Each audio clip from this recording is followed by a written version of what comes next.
नियन दिल तुरले में नफरत के बांस धके हूँ रले हमर शीशा नियन दिल तुरले में नफरत के बांस धके हूँ रले कके हमारा से घात गइले दोसरा के साथ अब वो करे संगे तू हर जो भाग भोसरी जाके मर जो नहर में भाग भोसरी जाके मर जो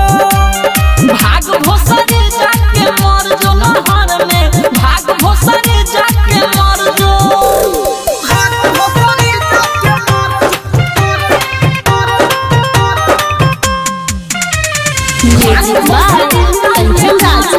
हाजीपुर वैशाली। तोरा बिना जिले फाटल दिल के सिलब ई दुनिया में मालिक के कमी न बा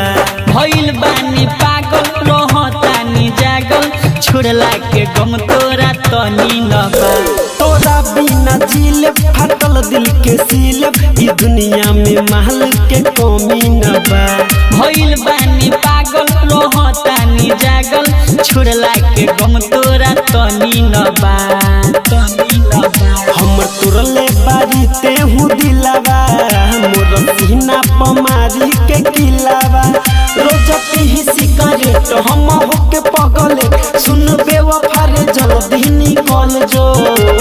भाग भोसरी जाके मर जो नहर में भाग भोसरी जाके मर जो भाग भोसरी जाके मर जो नहर में भाग भोसरी जाके मर जो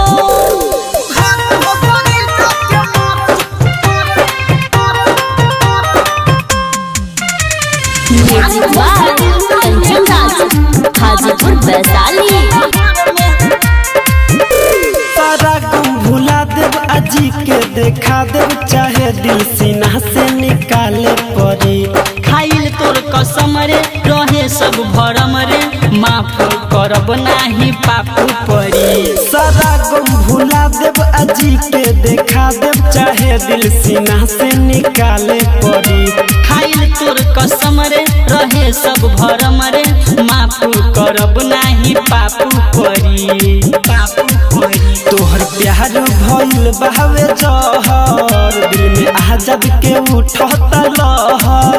मोहन बाबे खुशहाल ओकर सुनर दिया मार रोशन कहे सुधीरवा सुधर जो भाग भोसरी जाके मर जो नहर में भाग भोसरी जाके मर जो भाग भोसरी जाके मर जो नहर में भाग भोसरी जाके मर जो। परदेसी रिकॉर्डिंग स्टूडियो दिल्ली।